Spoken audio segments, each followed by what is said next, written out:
Subscribe, घंटी का button, like, comments, share. Bible मुकद्दस में से देखें,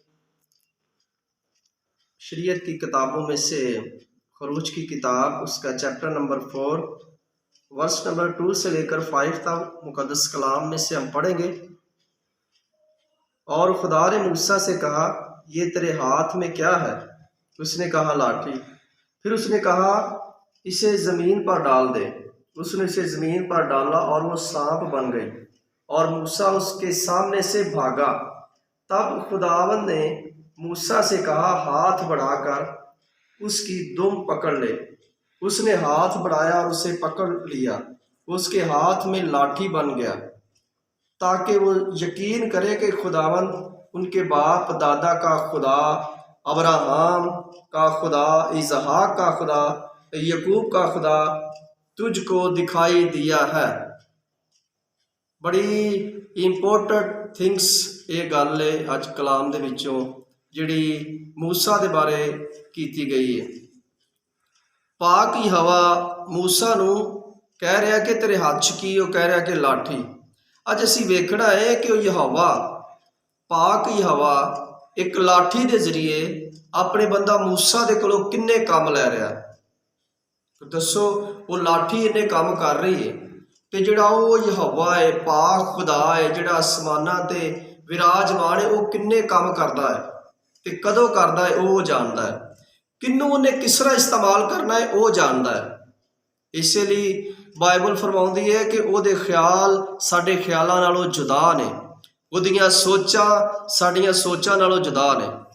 मेरे अजीजो, एक लाठी, अज असीं उस लाठी की गल कर रहे हैं कि जदों ने अपने हाथ दे विच फड़ी सी वो एक लकड़ी सी, लेकिन जदों खुदा ने उहदे ते अपना कलाम बोलिया, एक वर्ड बोलिया, तो वह सप बन गई।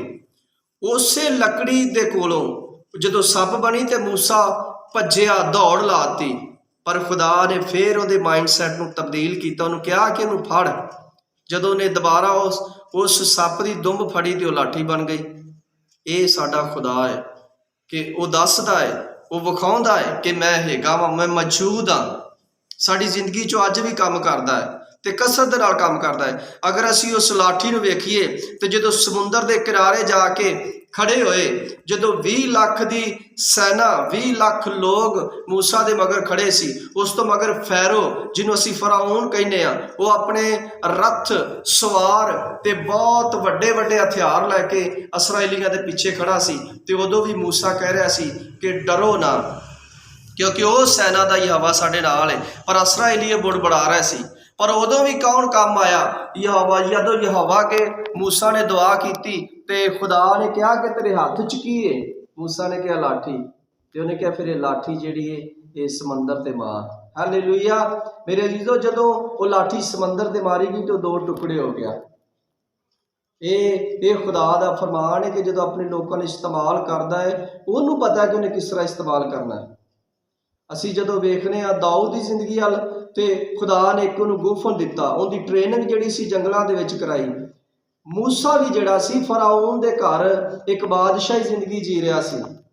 तुसी इमेजिन करो कि जिहड़ा बादशाह है वो अपने महल नूं छड्डदा कदी नहीं छड्डदा है। कोई दौलतमंद अपनी दौलत नूं छड्डदा कदी नहीं छड्डदा, लेकिन मूसा ने अपनी कौम दे लई उस कुर्सी नूं, उस पॉलिटिक्स की बादशाही नूं उन्हें ठोकर मारी ते अपने लोगों के नाल खड़ा हो गया, अबरानी लोगों के नाल खड़ा हो गया।